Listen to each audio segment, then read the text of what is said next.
정신분석학을 연구한 어떤 불란서의 심리학자가 많은 사람들을 대상으로 연구한 뒤에 인간의 행복의 조건이 무엇인가를 다음과 같은 네 가지로 결론을 내렸습니다. 첫째는 work, 일이다. 사람이 행복해지려면 자신이 하는 일에 보람과 기쁨을 느껴야 한다. 내가 하는 일에 만족을 느낄 수 있어야 행복하다는 것입니다. 두 번째는 play, 사람은 일만 하면 행복할 수가 없다. 휴식이 필요하다는 것입니다. 적당히 놀아야, 플레이가 있어야 행복하다는 것입니다. 그러니까 조금 여유가 생기면 리저를 찾는 것입니다. 세 번째는 love, 아무리 직장을 좋아하고 적당하게 쉴 수 있어도 사랑이 없으면 사람은 외롭다는 것입니다. 사람이 행복하려면 사랑을 해야 한다. 누군가를 사랑하고 그 사랑하는 대상을 위해서 희생하고 주고 베풀 수 있어야 인간은 행복을 느낀다는 것입니다. 그런데 마지막 네 번째 가장 중요한 것은 worship, 예배입니다. 사람은 예배할 대상이 없으면 행복할 수가 없다. 예배할 대상을 알고 그 예배할 대상을 자주 예배할 수 있을 때 사람은 행복하다는 것입니다. 사랑하는 성도 여러분, 오늘 이 예배를 통해서 예수님을 만나시고 예수님 때문에 행복해 주시기를 주님의 이름으로 축원합니다. 예배가 없는 인생은 정말 불안한 것입니다. 또 주일 예배에 이렇게 참석한다고 하면서도 예수님을 만나지 못한다면 그냥 종교의식에 참여하는 교회 생활을 수평적인 대인관계 수준에 머문다면 그것이야말로 너무 안타까운 것입니다. 하늘이 열리는 예배를 사모하시기를 바랍니다. 살아계신 하나님의 임재를 체험하는 살아있는 예배를 경험하시기를 축원합니다. 그래서 work, play, love, worship, 노동하고 휴식하고 그리고 사랑하고 예배하고, 이 인생의 행복의 조건이라는 것입니다. 인간이 행복해지려면 예배가 꼭 필요하다는 것을 입증하는 재미있는 한 가지 현상을 말씀드리겠습니다. 런던에요, The Sunday Assembly라는 2013년부터 런던에 생긴 모임인데 무신론자들끼리 모이는 주일 집회입니다. 신은 없다, 하나님은 없다고 아무리 외쳐도 자기들의 영혼의 그 공허함, 자기들의 인생에 뭔가 중요한 것을 놓치고 있다는 그 느낌을 떨쳐버릴 수가 없어서 우리 예수 믿는 사람들이 주일날 아침에 모여서 하나님께 예배하는 그 시간에 자기들끼리도 뭔가 모임을 만들었습니다. 근데 그걸 예배라고 부를 수는 없으니까 Sunday Assembly London 이렇게 불렀어요. 주일 회집이다. 스스로 무신론자라고 자칭하고 하나님을 예배하기를 거부하지만 누군가를 예배해야만 행복할 수 있는 존재로 지음받았기 때문에 저 무신론자들도 주일마다 정기적인 모임을, 예수 믿는 사람들이 예배드리는 시간에 모인다는 것입니다. 기타 치면서 누가 노래도 인도하는데 무슨 노래 부르는지 모르겠어요. 무신론자 설교자도 있습니다. 영적인 시각으로 보면 저들은 분명 하나님을 예배하기를 거부하고 있지만 자신의 자아를 교만하게 예배하는 것입니다. 에덴 동산에서 그 뱀의 거짓말, 네가 하나님처럼 될 수 있다, 네가 하나님이 되라는 그 거짓말에 완전히 속아 넘어가서 마음에 하나님 모시기를 거부하고 하나님을 밀어내고 그 자리에 내가 내 인생의 주인 노릇하겠다는, 이 인생의 온 존재의 가장 최고 기준은 나 자신이 되어버린, 모든 선악간의 판단의 기준이 내 자신이 되어버린, 그러니까 하나님을 예배하지 않지만 그 대신 내 자신을 예배하는 self worship, 교만한 자기 숭배에 빠진 것입니다. 그러나 우리는 하늘과 땅을 창조하시고 우리 인생의 생명의 주인 되신 살아계신 하나님을 예배하는 줄로 믿으시기 바랍니다. 세상을 이처럼 사랑하사 하나밖에 없는 독생자 예수 그리스도를 우리를 위한 구원자로 보내어 주시고 예수님의 그 십자가의 대속의 은총을 믿고 의지하는 사람들마다 우리의 죄를 사하시고 우리를 하나님의 자녀로 삼아주시며 영생의 소망을 주시고 오늘도 우리와 동행하시며 우리와 함께 하시는 그 하나님을 예배하는 줄로 믿습니다. 오늘 본문을 살펴보며 은혜를 나누겠습니다. 하나님의 사자가 기드온에게 나타나서 얘기합니다. 큰 용사여, 여호와께서 너와 함께 하시는도다. 미디안 사람들에게 곡식을 빼앗길 게 두려워서 미디안 사람들 몰래 이 밀 타작을 하느라고 포도즙 틀에 숨었던 사람을 용사라고 부르고 있습니다. 머릿속에 그렇게 그리시면 됩니다. 집 뒷뜰에 작은 풀장 하나 만들어 놓고 그 속에 숨어서 지금 타작하고 있는 겁니다. 원수들에게 압제를 당하고 곡식과 가축을 빼앗기는 이 고통스러운 현실이지만 노략질하는 원수들이 워낙 강하고 저들과 맞서 싸울 능력이 없기에 이 상황이 아무리 억울해도 분해도 그냥 숨어서 자기 가족이 연명할 수 있는 그냥 적은 양의 곡식만 추수해서 그걸 숨길 수 있는 것만으로도 만족하는, 어떻게 보면 지극히 평범한 겁이 많은 사람을 용사라고 하고 있습니다. 천사의 인사말을 들은 기드온이 항변합니다. 아니, 하나님이 우리와 함께 하시면 우리가 왜 이렇게 비참하게 원수에게 압제를 당하고 고통을 당합니까? 우리 조상들이 애굽에서 나올 때 하나님이 그런 놀라운 기적을 베푸셨다고 하는데 그 놀라운 기적을 베푸신 하나님이 지금 어디 계십니까? 하나님께서 말씀하세요. 너는 가서 내 백성 이스라엘을 이 미디안의 압제에서 구원해 내라. 내가 너를 보내노라. 기드온이 대답합니다. 내가 무슨 능력으로 무슨 수로 구원합니까? 우리 집안은 미디안 지파에서도 제일 힘이 없는 작은 가문이요, 우리 가문 안에서도 우리 아버지 집에서도 내가 제일 힘이 없는 막내입니다. 내가 제일 어린 자입니다. 제일 적은 자입니다. 그런데 하나님께서 한마디 약속하십니다. 내가 반드시 너와 함께 하리라. 내가 너와 함께 하리라. 기드온이 하나님의 사자와 주고받은 대화를 가만히 들어보면 옛날에 어디서 많이 들어본 내용 같지 않으십니까? 하나님께서 모세를 불러서 애굽 왕 바로에게 내 백성을 해방시키라고 보내실 때 했던 내용하고 말이 비슷하지 않아요? 출애굽기 3장에 보면 하나님께서 모세를 부르시죠. 모세가 애굽의 관리 한 사람을 쳐 죽이고 살인자가 되어 지명 수배자가 되어 이 애굽 왕 바로를 피해 멀리 광야 구석으로 도망을 갑니다. 처갓집에 얹혀 살면서 광야에서 40년 양치기 노릇을 했는데 하나님께서 이 가시떨기, 불붙는 가시덤불 가운데 나타나서 그를 부르십니다. 내가 애굽에 있는 내 백성의 고통을 보았고 저들의 부르짖음을 들었고 그들의 형편을 알고 이제 내가 내려가서 그들을 건져내어 그 애굽에서 저들을 구원하여 젖과 꿀이 흐르는 아름다운 땅으로 인도하여 내려놓으라. 이제 내가 너를 바로에게 보내니 네가 가서 내 백성 이스라엘을 이 애굽에서 인도하여 이 하나님의 산, 이 시내 산에 와서 나를 예배할지어다. 그 얘기를 듣고 모세가 하나님께 얘기합니다. 내가 누구간데 애굽 왕 바로 앞에 갑니까? 하나님, 저는 지난 40년을 이 광야 시골 구석에 숨어 지낸 범죄자입니다. 시골 촌구석의 양치기입니다. 이 초강대국, 경제적으로 풍요할 뿐 아니라 엄청난 군사력을 가진 이 강대국 애굽의 황제 바로 앞에 감히 설 자격이 없는 사람입니다. 애굽 왕 바로를 상대할 수 있는 능력이 없는 사람입니다. 그렇게 항변하는 모세에게 하나님 말씀하십니다. 내가 반드시 너와 함께 있으리라. 오늘 본문의 기드온이나 애굽 왕 바로에게 보냄을 받는 모세나 인간적으로 따지면 너무나 엄청난, 전혀 불가능해 보이는 이런 사명을 하나님이 맡기시는데요, 나는 연약하고 힘이 없어 이 일을 감당할 능력이 없다고 얘기하는 그 사람들에게 하나님께서는 단 한마디 약속을 주십니다. 내가 너와 함께 하리라.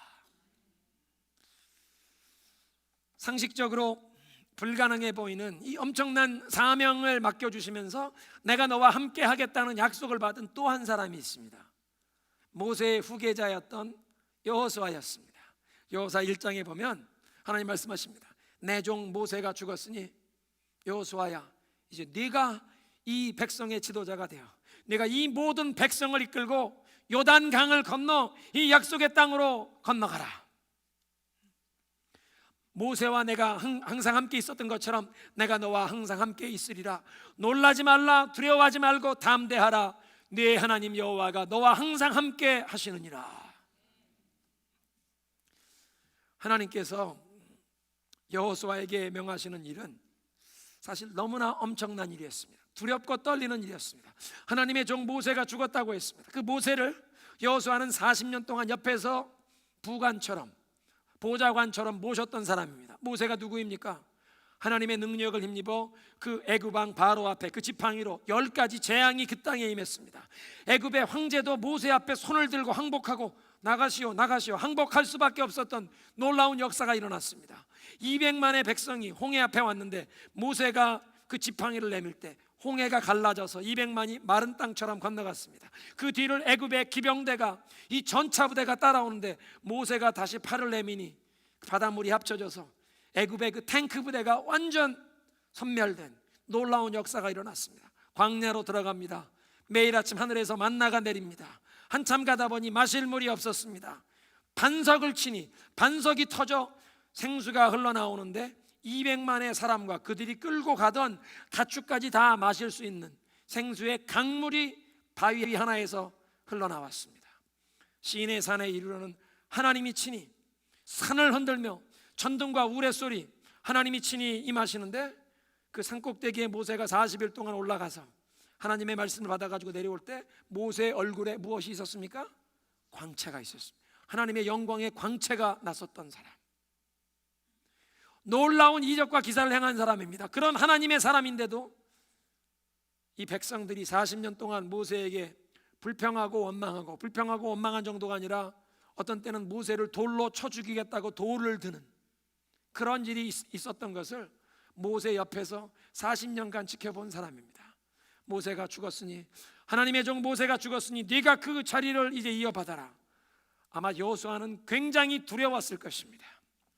자기는 홍해를 갈라본 적이 없습니다. 반석이 쳐서 거기서 생수가 나오는 이런 기적을 행하게 본 적이 없습니다. 자기에겐 그런 능력이 없는 것을 압니다.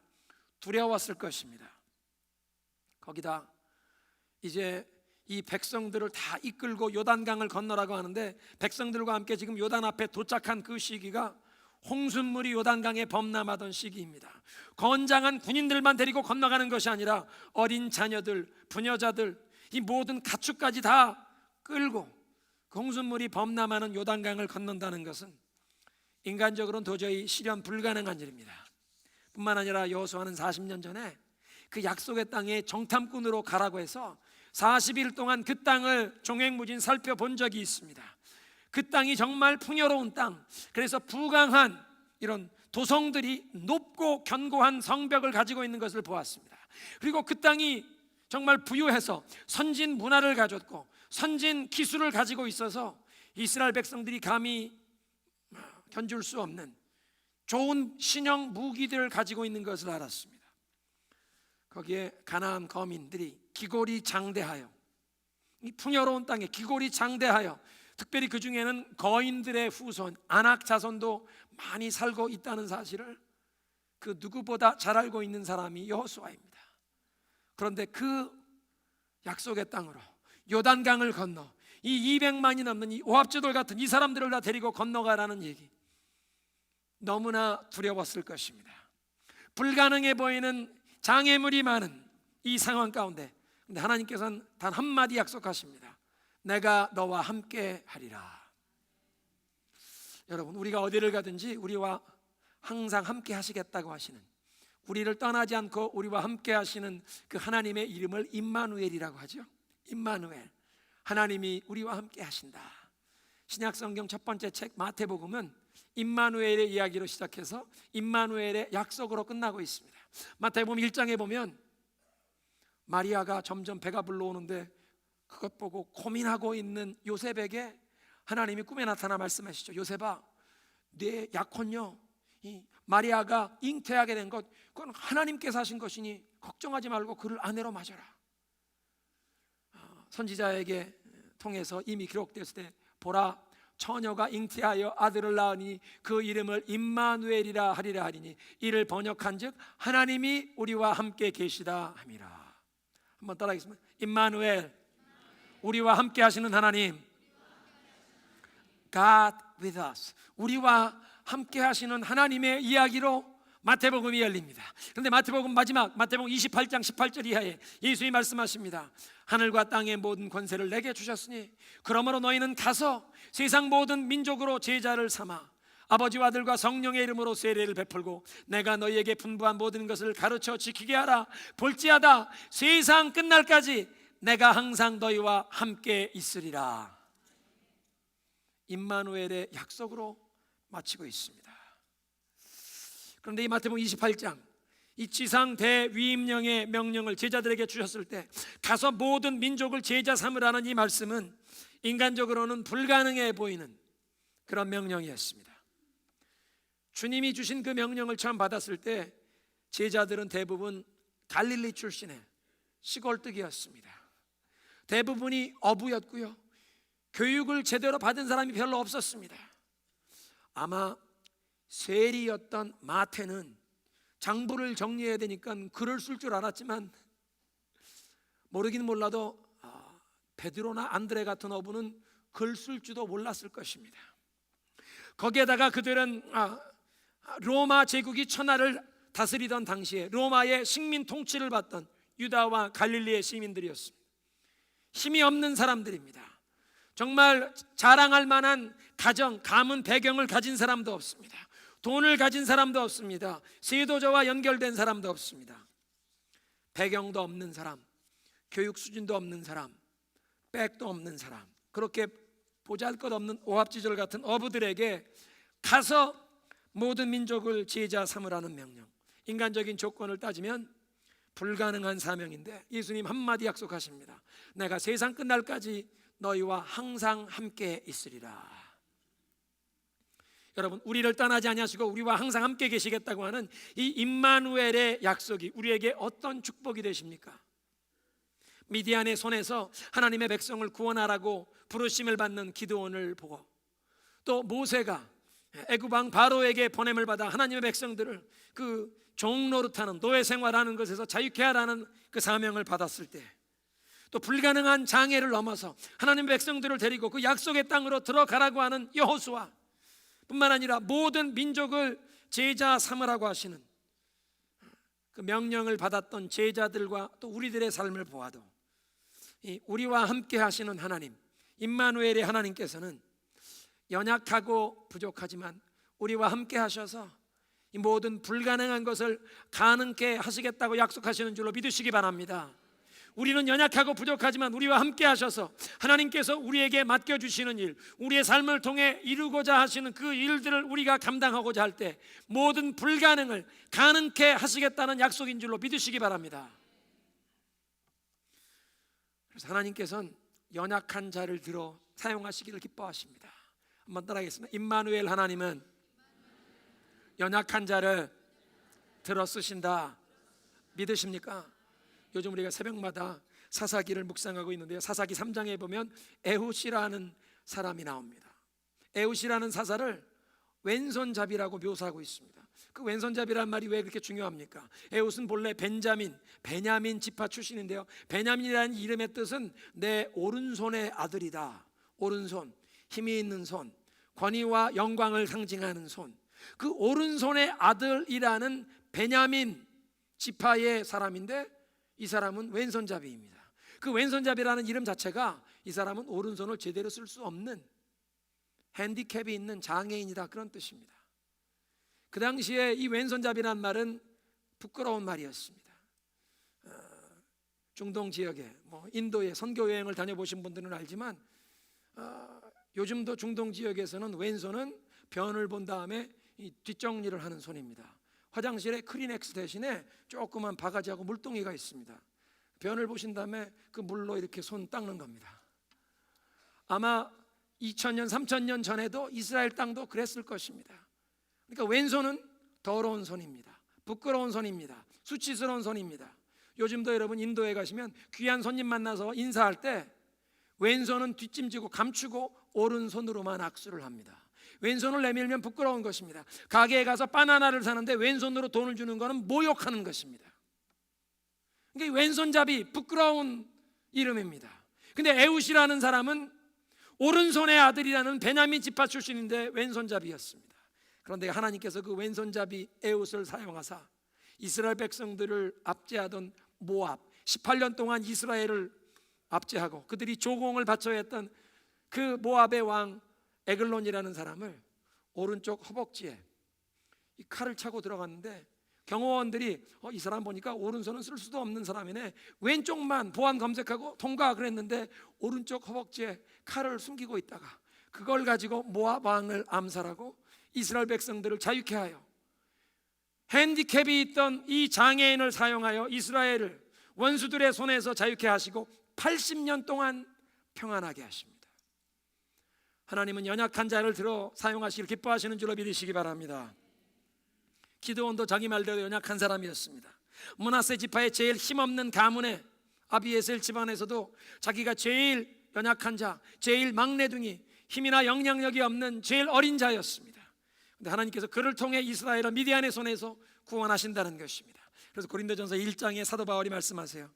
그러나 하나님께서는 세상의 미련한 것들을 택하사 지혜 있는 자들을 부끄럽게 하시고 세상의 연약한 자들을 택하사 세상의 강한 자들을 부끄럽게 하시니, 하나님께서는 세상의 천한 것들, 멸시받는 것들, 없는 것들을 택하사 세상에 있는 것들을 패하게 하시려니 이는 아무 육체든지 하나님 앞에서 자랑하지 못하게 하려 함이라. 믿으십니까? 따라하겠습니다. 연약한 자를 들어 쓰시는 하나님의 은혜를 경험케 하소서. 믿으십니까? 우리가 연약하고 부족한 것 같아도 하나님께서는 그런 사람들에게 임마누엘로 동행하사 사용하시기를 기뻐하십니다. 임마누엘, 하나님께서는 두 번째로 원수에게 빼앗긴 유업을 믿음의 선한 싸움으로 다시 되찾고 회복할 수 있는 능력을 주시는 줄로 믿습니다. 기드온 시대의 이스라엘 백성들은 하나님의 말씀대로 살지 않고 주변의 우상을 섬기는 주변 문화를 따라가면서 세속 문화에 동화되어서 하나님의 징계를 받아 7년 동안 미디안에게 압제를 당하는 상황이었습니다.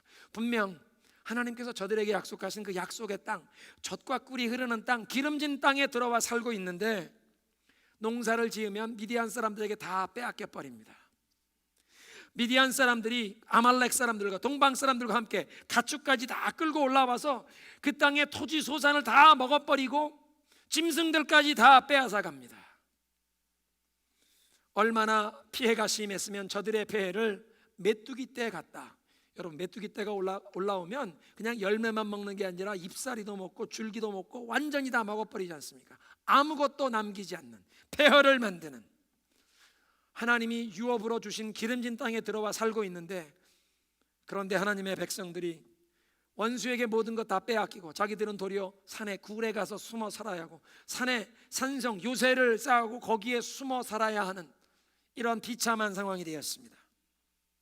하나님의 백성이 땀 흘려 수고하지만 그 땀의 수고의 열매를 원수들에게 다 빼앗기는 상황. 사랑하는 성도 여러분, 혹시 여러분 가운데도 그런 형편에 계신 분이 계십니까? 고달픈 이민 생활에 땀 흘려 열심히 수고하지만 그 땀의 수고의 열매는 다른 사람들이 다 가져가고 정작 우리 가정은 궁핍함을 경험하는 그런 상황에 계신 분이 계십니까? 어떤 분들은 경제적인 상황이 아니라 대인관계, 가족관계에 어려움을 가지신 분들이 있습니다. 치유되지 않은 어떤 상처가 그 가정의 아픔과 고통의 문제인 경우가 있습니다. 배우자가 방황하는 것 때문에 또는 자녀들이 방황하는 그런 모습 때문에 자녀가 어떤 중독 상황에, 마약에 중독되기도 하고 도박에 중독되기도 하고 포르노에 중독되기도 하고 무엇인가 중독이 되어 그 굴레에서 헤어나오지 못하는 것 때문에 정말 사랑의 보금자리가 되어 함께 안식을 누리고 평안을 누리고 함께 기쁨을 나누어야 할 가정에서 한숨과 눈물이 끊이지 않는 그런 고통스러운 가정도 있는 것입니다. 교회 생활에 어려움을 경험하는 분들도 있습니다. 어떤 일에 상처를 받고는 시험에 빠져서 영적 침체에서 헤어나오지 못하고 있는 모습, 사실은 그것도 원수에게 유업을 빼앗긴 것입니다.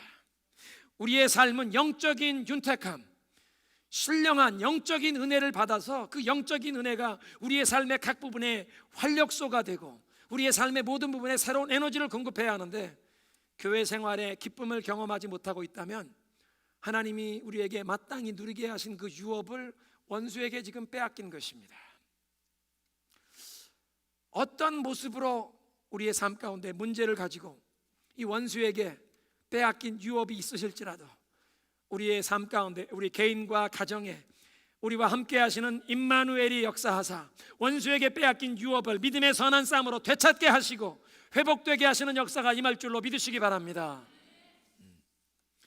세 번째로 임마누엘 하나님께서는 고통스럽고 어두운 현실을 변화시킬 수 있는 용기와 능력을 주십니다.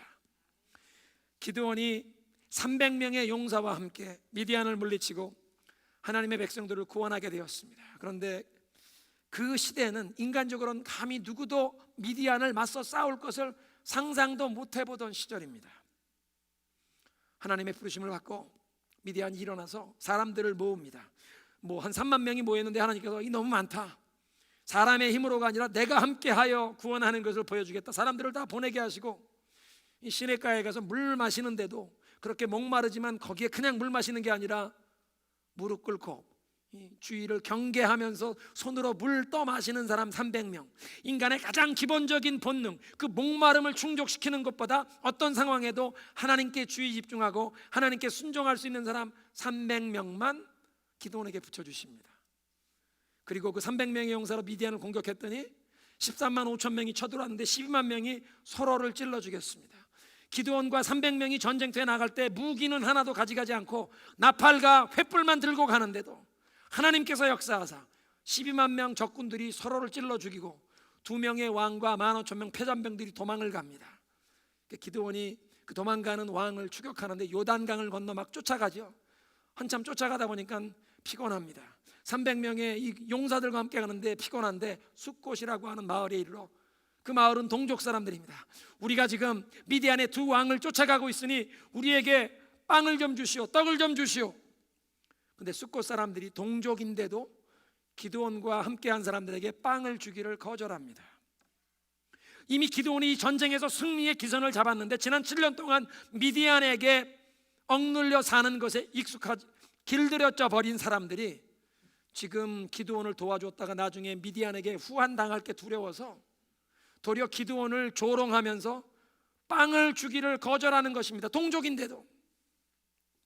여러분, 사람들은 그만큼 현재 상황이 고통스러워도 거기에 익숙해지면, 거기에 길들어지면 그 고통스러운 현실, 역기능적인 현실을 감히 변화시킬 것을 상상도 못한다는 것입니다. 고통스럽지만 역기능적이지만 그 현실을 그냥 받아들이고 그냥 견디면서 사는 것에 익숙해지는 것이 사람들입니다. 두려움에 사로잡혀서 우리를 압제하는 사람들에게 도리어 아부하며 비겁하게 살아갑니다. 그게 사람들입니다.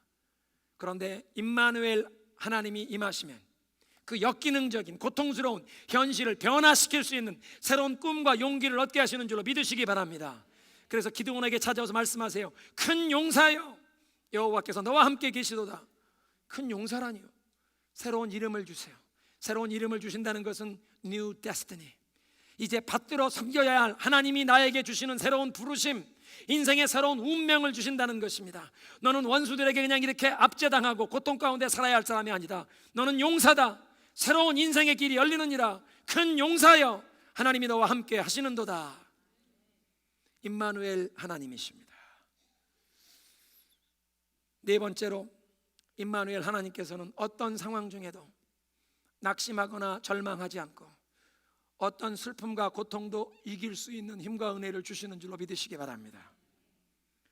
사람으로서는 그 누구도 위로할 수 없는 상황에 임마누엘로 우리와 함께 하시는 하나님께서, 그 하나님의 임재가 우리에게 위로가 되고 평안을 주시고 소망이 되시는 줄로 믿습니다. 한 2주 전에 9월 마지막 주간에 우리 시애틀에 유학생으로 왔던 한 학생이 그 대학교 오리엔테이션 자기네 관광버스를 탔다가 그 다리 위에서 이 관광버스와 오리차가 충돌하는 교통사고 때문에 혼수 상태에 빠졌다가 며칠 뒤에 목숨을 잃은 그런 안타까운 뉴스를 여러분이 들으셨을 것입니다.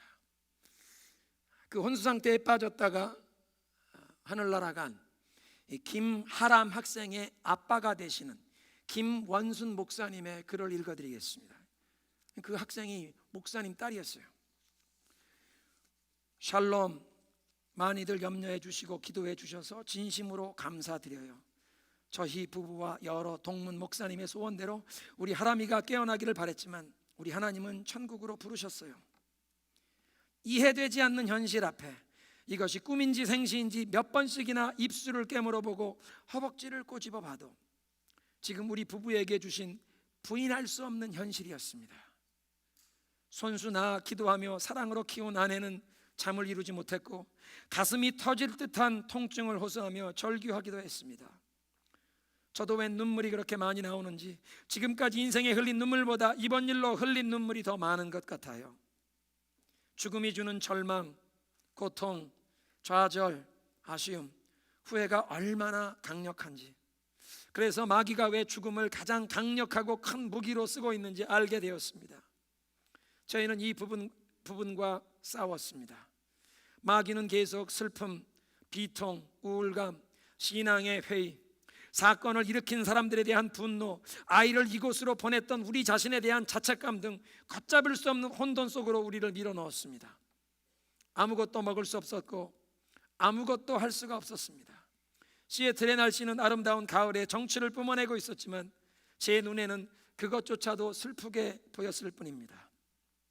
그런데요, 누구보다도 우리를 잘 아시고 우리 하람이를 사랑하시는 참 좋으신 우리 하나님이 저희 부부를 찾아오셨습니다. 눈물을 가득 머금은 채로 말입니다. 힘들어하는 저희 부부를 주님께서 보시면서 주님께서도 많이 우셨던 것 같습니다. 주님은 이 일에 주님의 숨겨진 뜻이 있음을 깨닫게 해주셨습니다.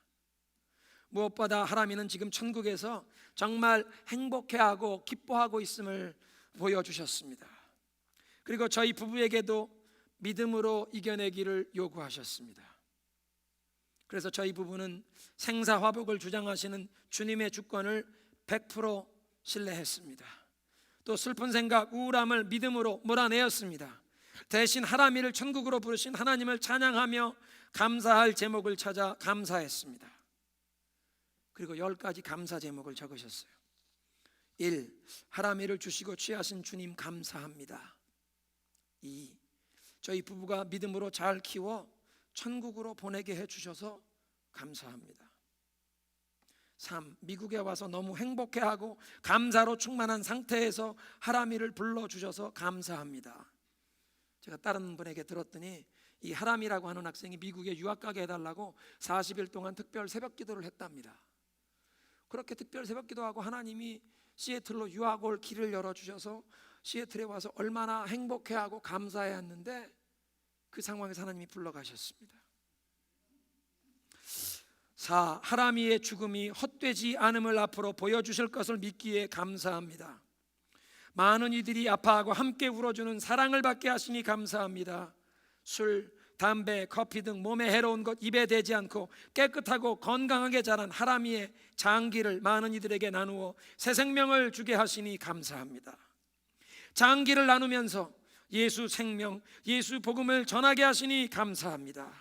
이번 일로 더 본질적으로 복음을 전하며 더 마음으로 고난당하고 아파하는 이들을 섬길 수 있는 은혜를 주실 것을 확신하기에 감사합니다. 부족한 저희에게 과분한 사랑을 받게 하셔서 넉넉하게 이기게 해주셔서 감사드립니다.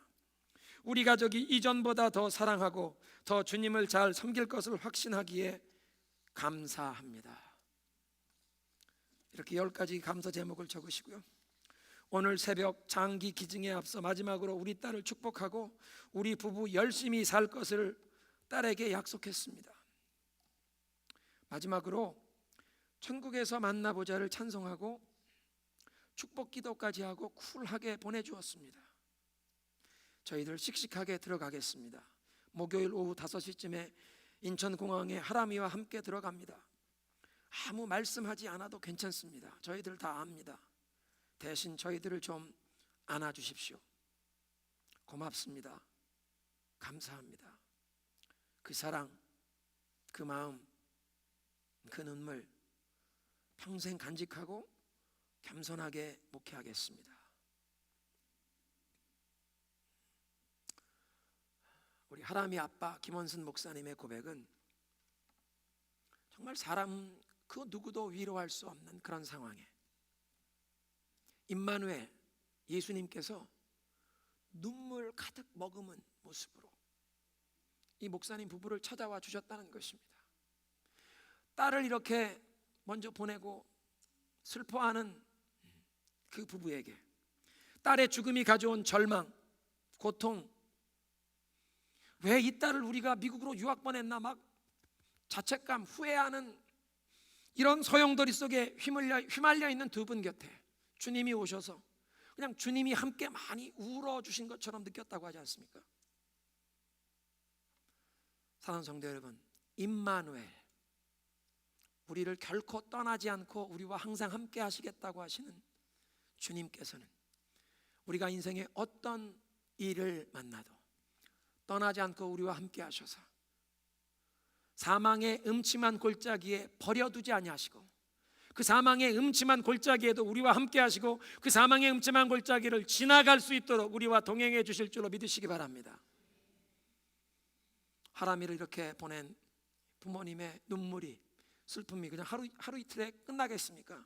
뭐 부모님은 돌아가시면 산에 안장하고 자식들은 마음에 가슴에 묻는다고 하는데 아마 오랫동안 눈물을 흘리실 것입니다.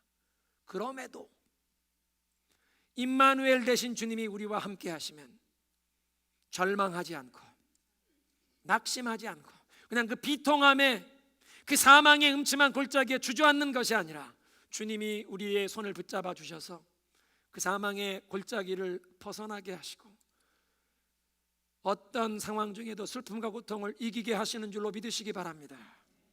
오늘 메시지를 정리하겠습니다. 우리와 항상 함께 하시는 임마누엘 하나님, 연약하고 부족하지만 우리와 함께 하셔서 우리의 삶을 통해 이루기를 원하시는 그 하나님의 역사, 불가능해 보이는 그 모든 일을 가능케 하시는 분인 줄로 믿으시기 바랍니다. 연약한 자를 들어 쓰시기를 기뻐하십니다. 우리의 삶 가운데 원수에게 빼앗긴 우리의 그 유업, 믿음의 선한 싸움으로 다시 되찾고 회복할 수 있도록 은혜와 능력을 주시는 줄로 믿습니다. 역기능적인 고통스러운 현실, 그냥 그것에 익숙해지고 길들여지고 그것을 받아들이는 것이 아니라 이 고통스러운 역기능적인 현실, 바뀔 수 있다는 소망을 주시고 용기를 주시고 믿음을 주시는 분이 임마누엘이신 줄로 믿습니다. 인생에 어떤 일을 만나도 절망하거나 낙심하지 않도록 모든 슬픔과 고통을 이기는 힘을 임마누엘 하나님 주시는 줄로 믿으시기 바랍니다. 그 임마누엘 되신 주님께 우리의 시선을 올려드리며 믿음의 고백으로